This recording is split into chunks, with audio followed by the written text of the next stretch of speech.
Hello, good evening, global citizens. Welcome to our live webinar on exploring healthcare in Portugal, insights and perspectives. And I am Shazani. I will be your host for today's live. Here, we will delve into the healthcare system in Portugal, focusing on the experiences and expertises of our distinguished guests. We have with us today Michael Averbukh, Howard Heller, and Christina Hippisley. So let's start by introducing our guests. So Michael Averbukh is a doctor who owns a medical concierge service in Portugal called Serenity, providing guidance and assistance to expats seeking healthcare solutions. Dr. Howard Heller is a radiologist relocated to Portugal from the US and will also share his experience here. He's also a client of Global Citizen Solutions. And finally, we have Christina Hippisley, representing the Portuguese Chamber of Commerce in London. She has extensive knowledge about the questions and concerns British expats have regarding healthcare in Portugal. So the three specialists were involved in crafting the healthcare guide that Global Citizen Solutions is launching today. But before we dive into our discussion, let's run some housekeeping here. This shouldn't take longer than 40 minutes, and I will start by asking our guests a few questions, and then we will open the Q&A, and you'll be able to ask your own question. We are live on YouTube, Facebook, and LinkedIn. And again, if you don't have time to stay all the way to the end, just put your question there. If we don't answer during the Q&A, at the end of this live, this will be published to our YouTube page, and you will be able to get the answer to your questions in the comment section. And of course, last but not least, please do not forget to give us a like and help this video go viral. So let's start. Basically, in 2019, the World Health Organization ranked the Portuguese healthcare system number 12 in its overall ranking of healthcare systems. The World Index Healthcare Innovation has also ranked Portugal among the top 10 in healthcare quality due to its patient-centered care and health outcomes. So reflecting these impressive ratings and also the needs of our clients, Global Citizen Solutions decided to give a helping hand to expats looking to navigate the healthcare system. So we put together a guide called Your Healthcare Guide in Portugal, which I'd like our production team to share on screen here quickly. So in different capacity, all of our guests here helped us put together this healthcare guide. So thank you very much, Christina, Howard, and Michael. I'm just going to whiz through quickly just for people to understand what they can find here. So this is available through our website. You just need to log in and you'll be able to download the healthcare guide on your laptop or mobile and any other device you choose to read. It's about 100 pages long, but it is very comprehensive. It's divided in 14 chapters. It covers the differences between the Portuguese public healthcare system, public and private. It will also cover practicalities from, how to name your child, how to book a hospital if you're going to have a child here.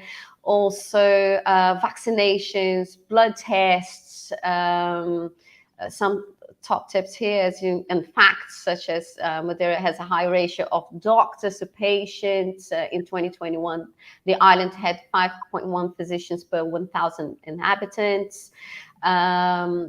Also, some information which is really important, how to get your national healthcare number, which is the SNS number. SNS stands for Serviço Nacional de Saúde, the equivalent of the National Health NHS in England. And and lots of very interesting information here for short stay as well. It's a relevant guide if you're traveling from the EU or from the UK. It's a relevant guide also if which explains what you have to do if you are under a D7 visa or a golden visa, how you can apply for healthcare, and what else, costs and fees. Some very important information here. If you an emergency, unreferred emergency fee in public services around 14 euros, 1-4. So that's all on page 19 of the guide. Let me go through a bit more here, so you can see how comprehensive it is. It also shows the sum of the private insurance here. Serenity is there. What else? Information about private doctors, family doctors and general practitioners, medico de familia, how you get your prescription access. Also, some tips, as in call the SNS before you go to emergency, and you not be charged the emergency fee. Mental health care. Bit more. Just now I'm going really fast, okay, because it's long, but now you can see that it covers everything. By the way, do you guys know that if you name your child here, the full name of the baby born in Portugal cannot exceed 6 individual names, which is very common here. I'm sure you've seen with lots of Portuguese, they have very extensive names. So it's 2 personal names and 4 surnames maximum. So important information here. And it goes also, there's just a little bit here. So golden visa holders, D7, NHR residents, all eligible for healthcare service in Portugal. But here you need to obtain your social number, and there's here a step-by-step on how you could do it. Healthcare for American and British expats, which is the theme of chapter 11. And here explains the difference between the multi-payer versus the single-payer system. Tips for Americans, British healthcare in Portugal, and a good understanding of how the difference between the NHS and the SNS, and a list of hospitals here. So that's it. Pharmacies also, and some useful tips. So I think we've covered here. Let's ask our production team to bring everyone to center stage again. There you go. Thank you. Right, so who am I going to start now? Asking a few questions. Let's go with Michael. So, Michael, you are the owner of a medical concierge service in Portugal. You specialize in helping expats navigate the healthcare landscape in Portugal. Can you tell us a bit more about a little bit about the services that you offer and how you assist expats in finding the best healthcare solutions?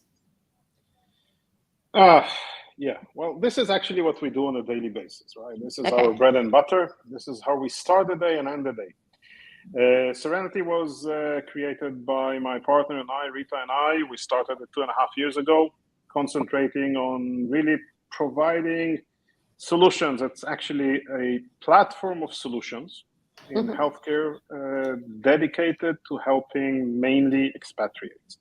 Now, it might sound like an overstatement, but we literally do everything connected to healthcare, be it a clinical need or an administrative need. It all can be done through and with the assistance of Serenity, with a tiny exception. We are not a substitute for a 112, 911 service. We're not an emergency response team, but otherwise, be it my kid woke up with a fever, where's the nearest available pediatrician that would work with my insurance and speak English? It can start like that. It can continue with what kind of insurance do I need at this stage of my application / coming to Portugal. the different insurance companies in Portugal, how does it really work in real life, helped me to understand it. By the way, we're not selling insurance, but we for sure can advise and advocate on your behalf when it comes to insurance issues. So really, literally everything. We have right now on our hands an elderly patient that we assist him and his family while being hospitalized in the ICU, because naturally there are very problematic issues in terms of communication, understanding how the system works, what's next, etc., etc. So to a certain extent, we accompany the family through everything, literally A to Z, forget the 911. Yeah. Okay. And then, Michael, from all this time that you have working here, when a client comes to you, would you recommend opting for private healthcare over public healthcare services straight away, or would you recommend a mix and match of both services? What would you say here?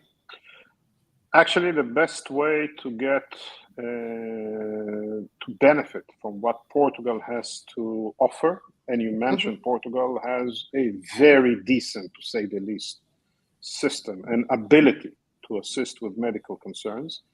The best way to benefit from it is to combine and to juggle to a certain extent between private systems and public systems.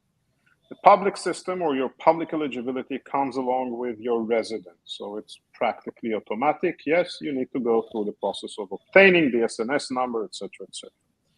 Private system is accessible to all through certain kind of plastic card. The plastic card can have Visa on it, or a plastic card can have a name of insurance on it.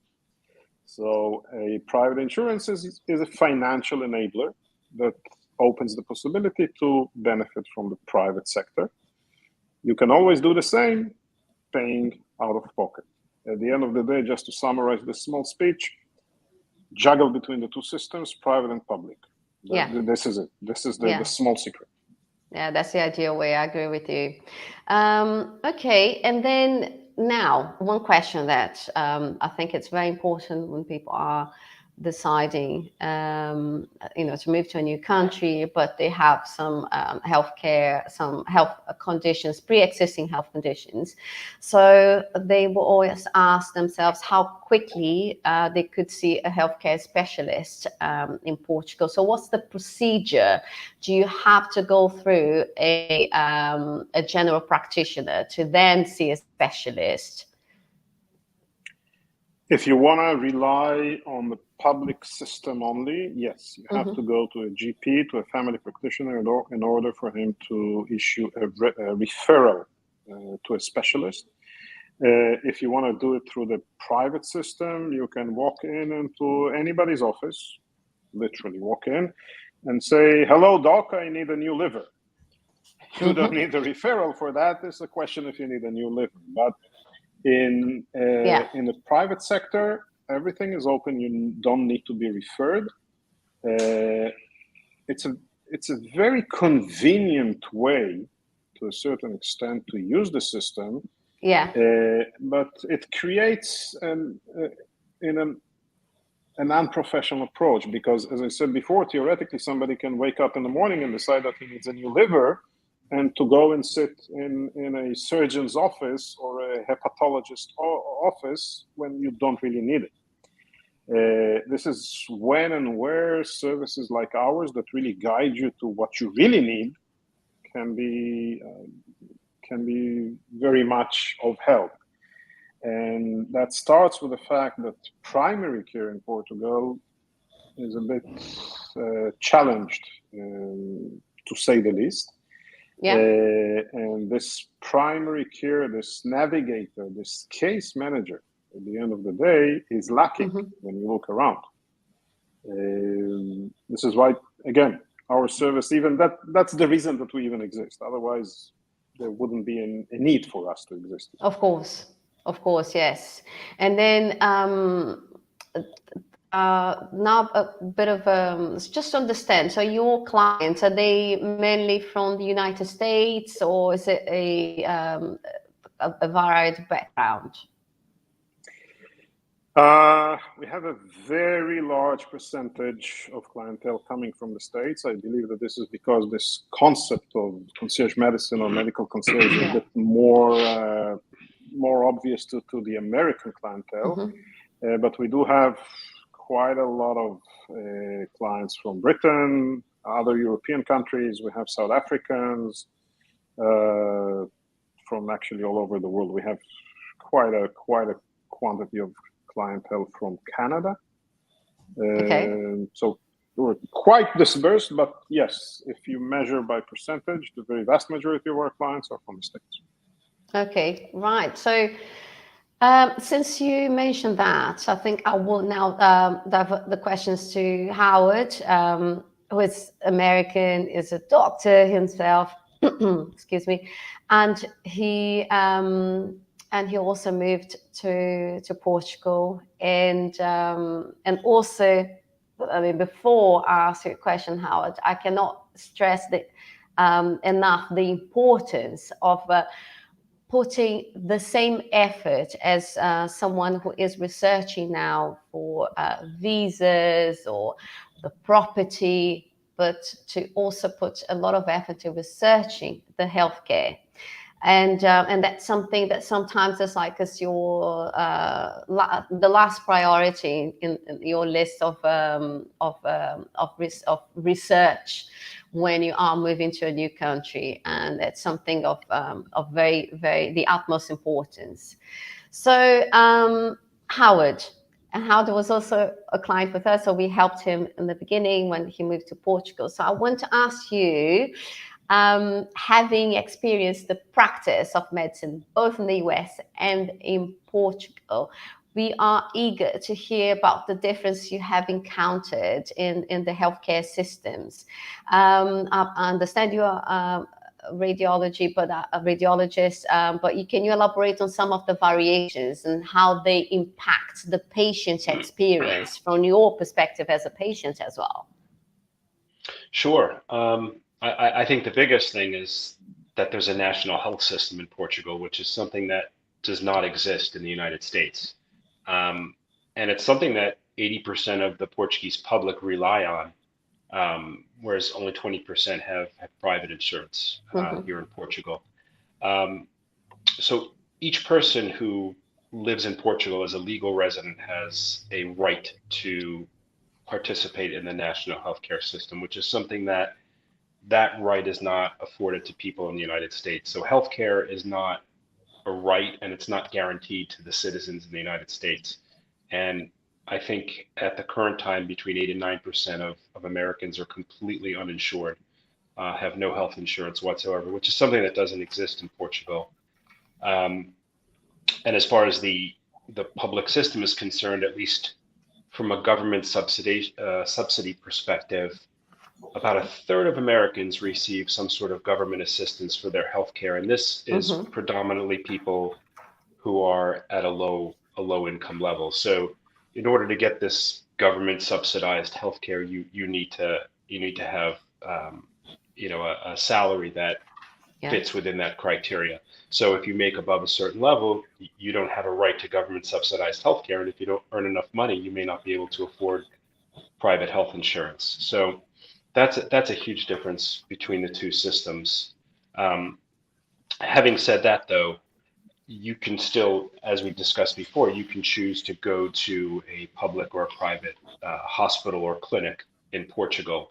And the main difference as an American is the time it may take for you to get seen.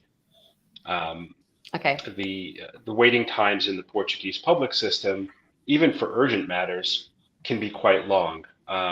Although in the United States, there's actually a physician shortage that's predicted to become more severe in the next decade.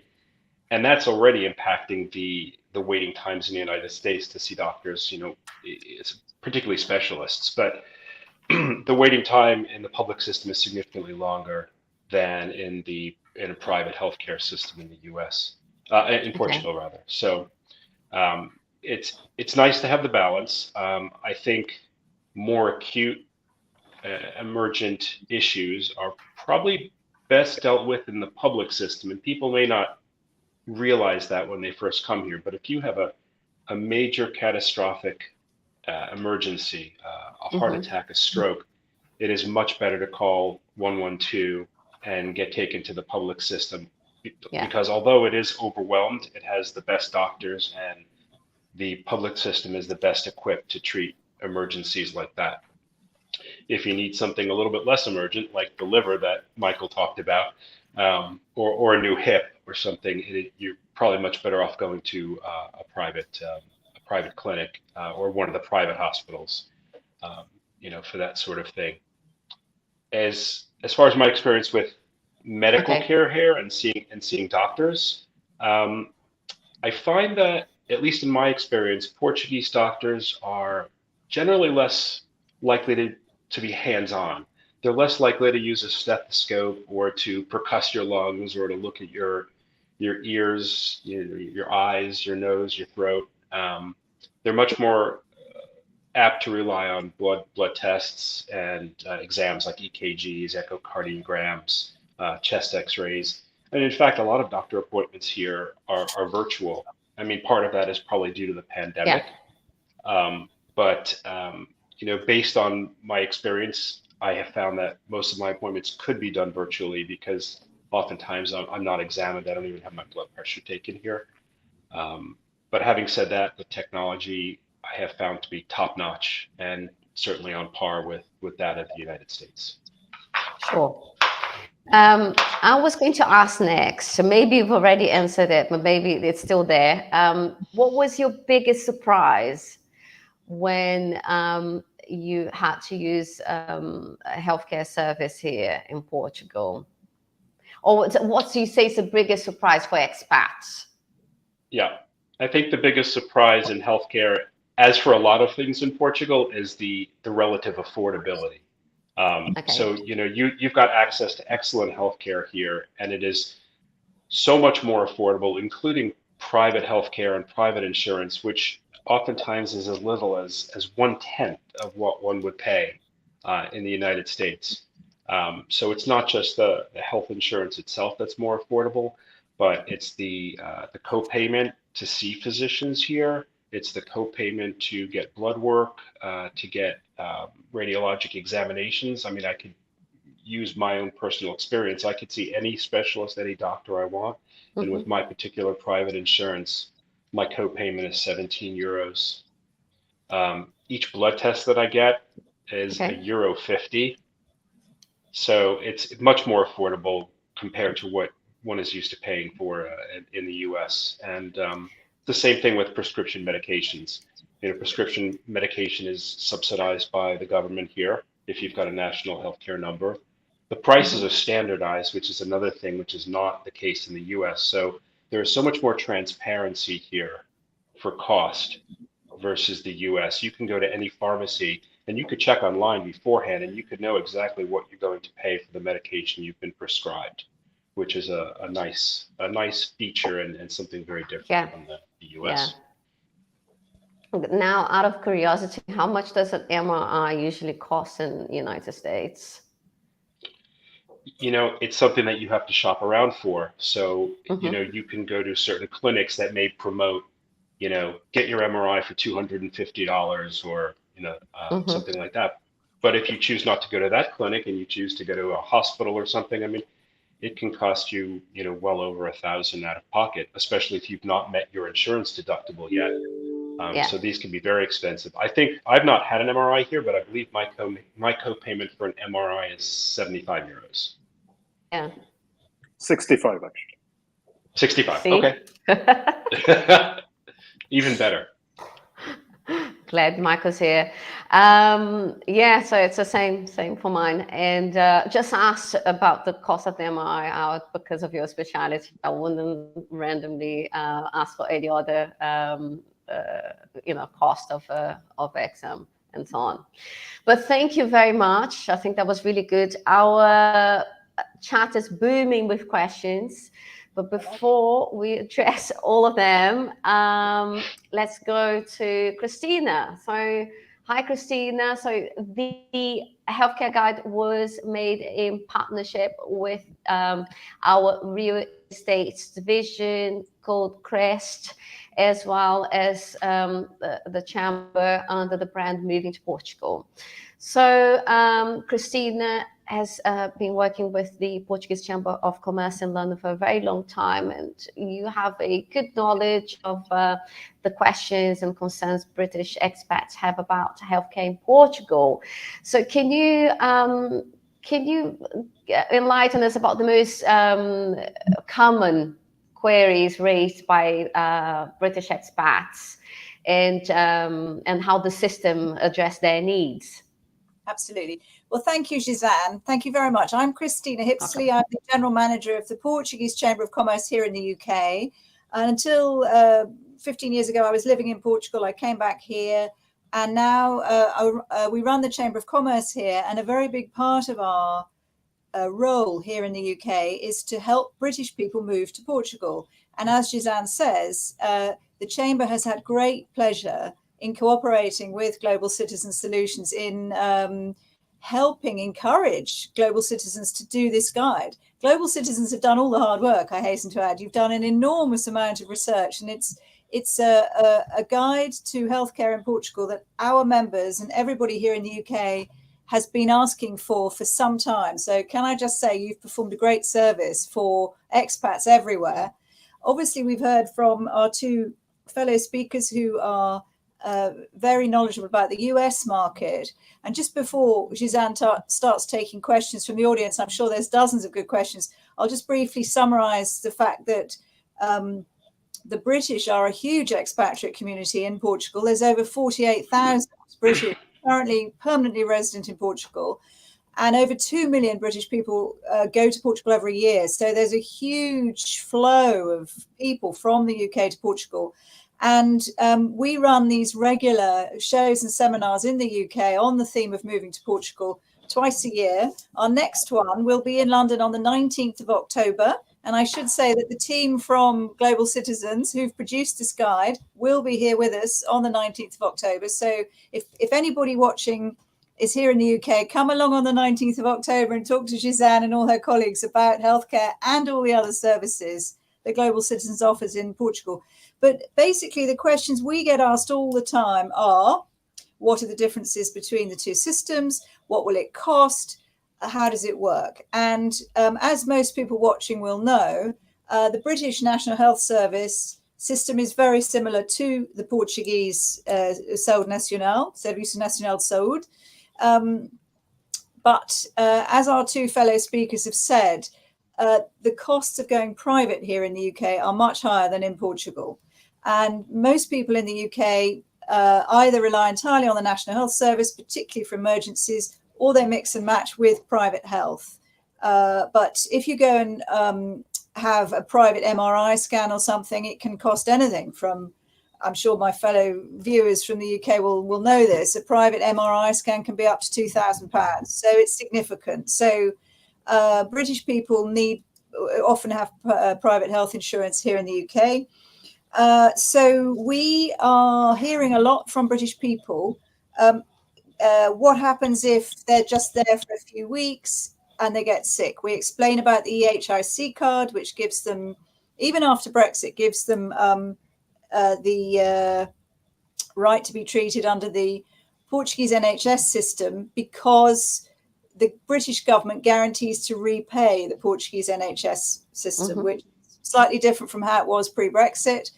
But we recommend to everybody that although the state health system in Portugal does work extremely well, and on the same principle with primary care, i.e. a GP, and then you get sent to the hospitals for your specialist treatments, the prices in Portugal are lower, no question about it. And that there are a wide range of private health insurance options for everybody. You can either subscribe to one of the chains of private hospitals, or you can have a more comprehensive range of insurance. So I know that many people here in the UK are asking for reassurance about ongoing prescriptions that they may have in the UK. Can they be transferred to Portugal? What the costs are, and what type of private insurance should they go for in Portugal? So I know that your guide will explain all the different options that they have. And I have a feeling that your guide is going to be extremely popular. I also have this feeling too. Just by reading the comments here, I've known some of the answers just by reading the guide. So yes, Christina, thank you. I want to now just a quick bring a bit of dynamics here. I'd like you to give us a quick overview on how the NHS system works in the UK. And then, Michael, you could perhaps compare it with the Portuguese version so we can have like a clear picture. Is that okay, Michael?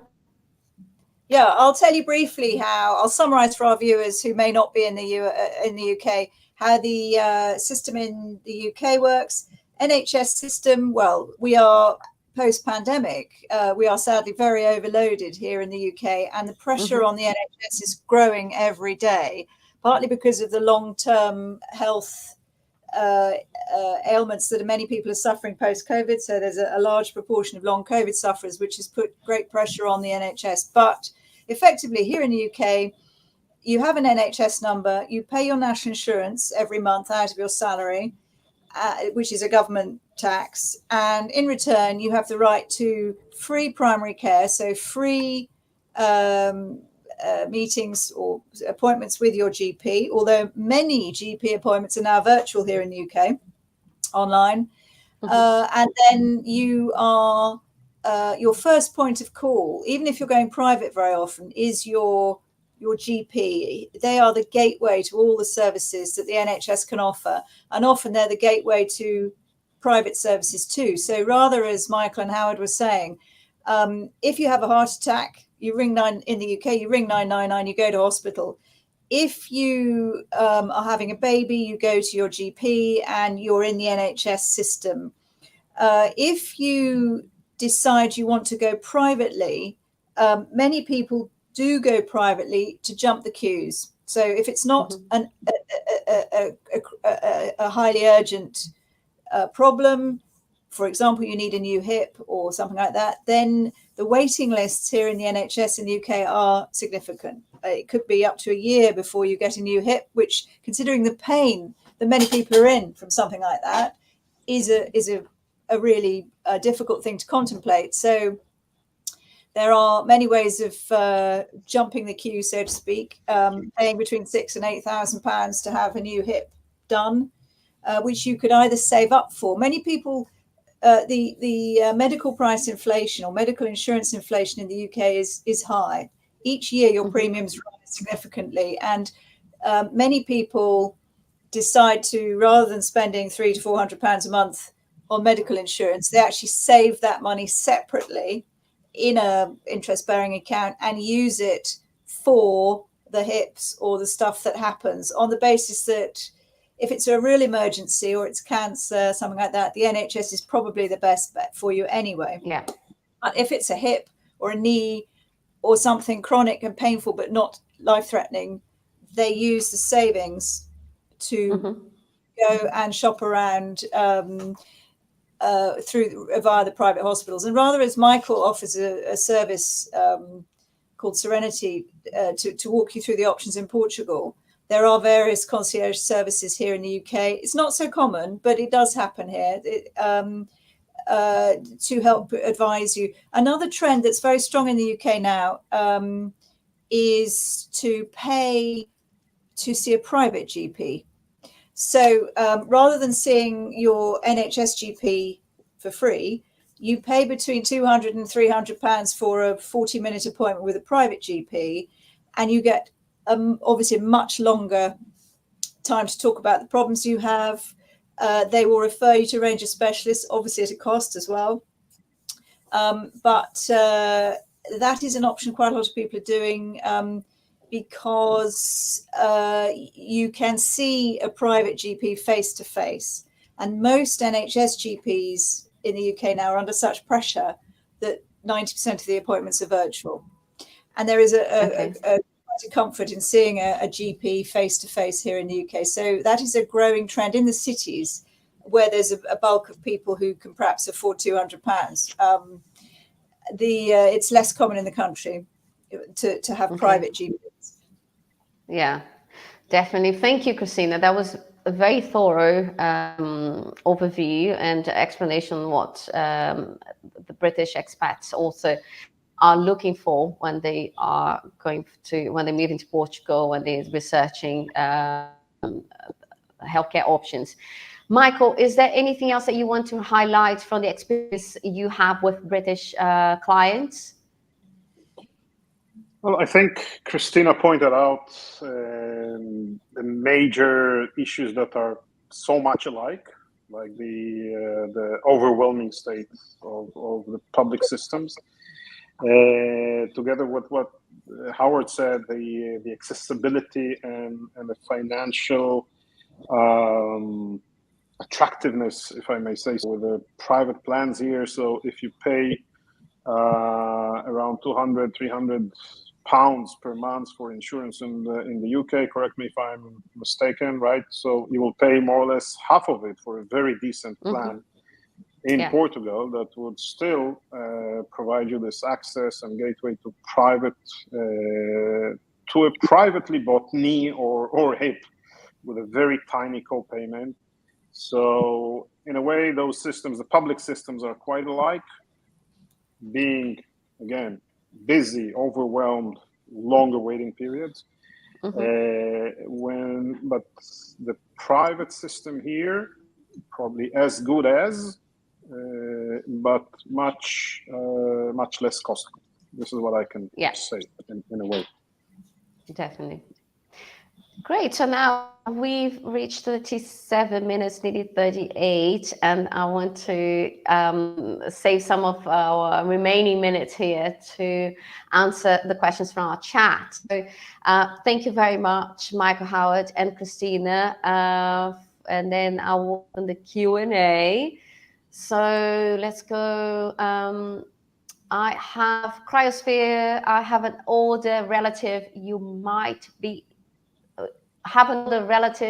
interested in living in Portugal at the moment, only needs very basic help and physical therapy, but we foresee his needs increasing over time. Can you provide insights? Michael? I'm reading it now. I found it.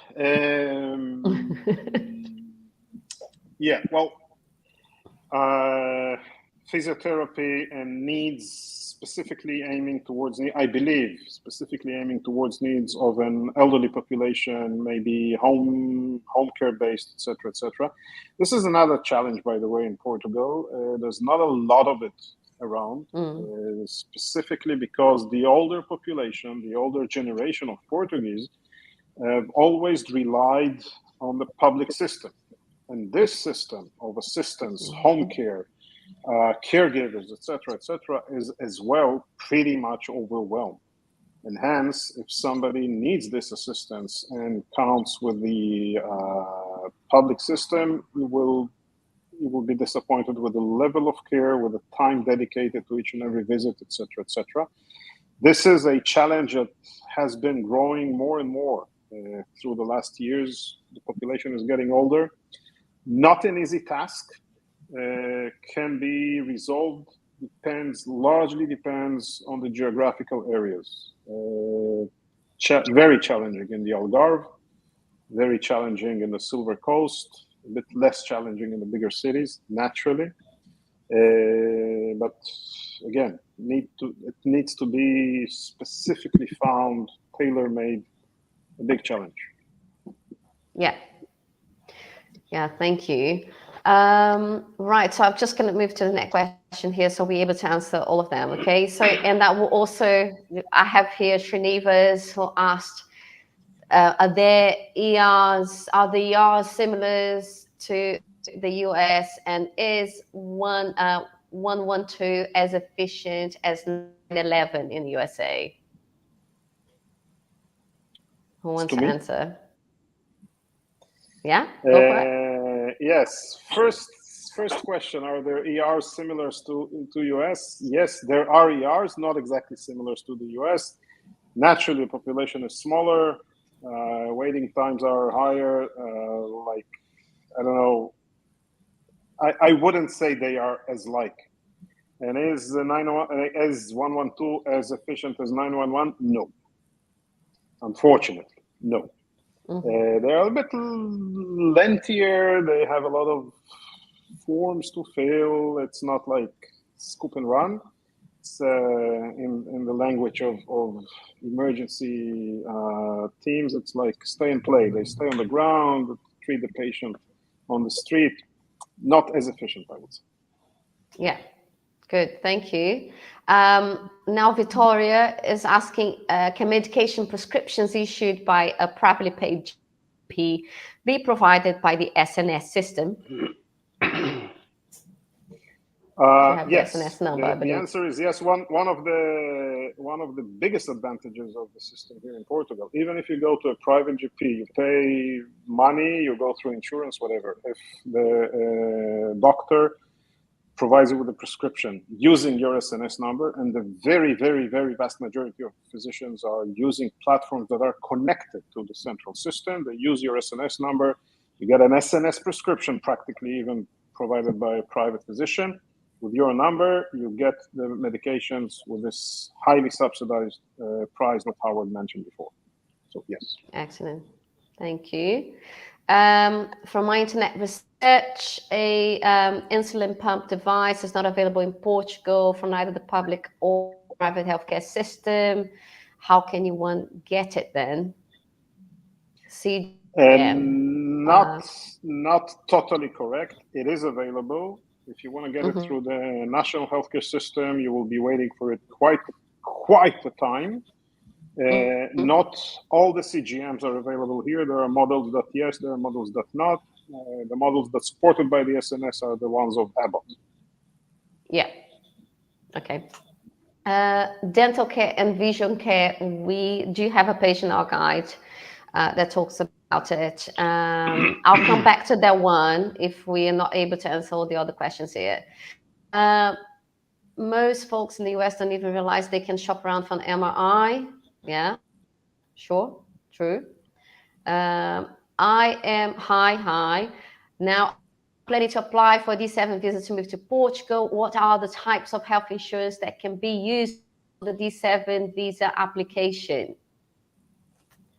So I don't know if our specialist here will be able to answer that one. I can relate. But yeah, it's in our guide and our team. So is that Len? So our team will come and answer your questions. But there's a list of health insurances that will be covering your application of D7, and then later you're able to, once you get the visa, you can get your SNS number. Right, James Collin, that's for Howard. She is also a radiologist who is seriously considering moving to Portugal part-time. Would you like to get in contact with Hella if possible? So Howard, yeah, if you want, just sure. So James, send us your contact details and we will connect you with Howard. Cryosphere, yeah, that's a word limit, I'm afraid. But if you want to ask more detailed questions, feel free to, our team will contact us, email address or link, and then you're able to type longer questions here. Is there a Portugal chamber in the US, Christina? Well, there is, Jay Woody, but they are a very different structure from us because although more and more Americans are moving to Portugal every year, the Portugal Chamber in the US doesn't run seminars like we do. The Portugal Chamber in the US tends to do more academic events, and they're mostly based around the New York area. So unfortunately, there is a Portugal Chamber. We can give you contact details, but its model is very different from our model. Okay. Good. And can you provide information or cost of elderly care, Michael? Sure. That really depends. What is cost of elderly care? If you're talking about nursing homes, as an example, very standard. I wouldn't put it as a high standard nursing home. Would cost somewhere in the area of 1,000, 1,500 euros per month. Very high standard nursing homes would cost in the area of 4,000 to 5,000 euros, and they would have long waiting periods. They are pretty full. As I said before, elderly care nursing homes, good nursing homes, are lacking. Assisted living, for example, doesn't really exist. So again, this is a painful point. But those were the prices, not everywhere. And if you pick an elderly care place, pick it very, very carefully, especially maybe with the assistance of somebody that understands the system. Yeah, definitely. So can you also comment on mental health care? We do have a page about mental health care in our guide. And if you come from the UK, there's also a page in the UK for British expats on how to access mental health care here. But I don't know if Michael wants to say anything, if you want to add any information. Mental? Yeah. Again, mental care depends what. Not a lot of mental hospitalizing institutions. Mental health care in terms of access to psychiatrists, psychologists, etc. As we spoke before, through the public system, it's free. Very long waiting periods. Mm-hmm. Through the private system, paid, much easier to access, larger ability to choose the proper physician, psychiatrist, psychologist, etc. And then coverage through insurances varies between the different insurance plans. So it's really kind of, we need to answer it in a more personalized context. Absolutely, yeah. So I'm sharing now the get in touch with our team link. So we're able to divert the answers directly to Michael, Christina, or Howard. The last question here, because it's we're nearly 10 minutes over the expected time, which is fine. Basically, this one from Runa 44. How long does it take to be approved for public or private insurance? And must you have proof of insurance overseas up to the time of applying? Will insurance be retroactive for any period once approved? And how long does approval usually take? I think you're referring to your visa, correct? If you are referring to your visa, then our legal team will speak to you about it. Unless Michael had another interpretation. What do you think? No, I don't know. I'll just answer directly. Okay. Opting for a private insurance would take, if you kind of decide quickly, would take anything between 3-4 days to 10 days, more or less, maybe 2 weeks. Opting for the public is a little bit a longer period, because actually what you need to do today, nowadays at least, you come to Portugal, you wait for your CEF appointment, you wait for the residence to be approved, then you wait for the card, the physical resident card to arrive, then you can apply for SNS number, and then you wait for the system to issue the number, something between 3 hours and 3 months. So it can take a long period of time. Great. That's it. So I think the main takeaway here is that there is a lot of research if you are moving to Portugal that you need to do with regards to your healthcare, but it does not harm to speak to specialists because they can give you a head start and some shortcuts which are invaluable for your mental health, of course. And is there anything else here? Any last words, Christina, Michael, and Howard, before we I would urge anybody sitting, watching in the UK, come and talk to us in London on the 19th of October, where you can get many of these questions answered directly by Gisane and her colleagues, and other people will have. So have a look at movingtoportugal.org.uk for more information. But otherwise, I'd have to say that I think this guide is going to be an excellent addition to helping all nationalities of expats move to Portugal and enjoy their lives and be reassured about how healthcare options in Portugal are sophisticated, good value, and a nice surprise, as long as you do your research. Yeah, definitely. Right. So, ladies and gentlemen, thank you for joining us in this insightful webinar on healthcare in Portugal. We at Global Citizen Solutions are immensely grateful to our esteemed guests, Michael, Howard, and Christina, for sharing your expertise and perspectives.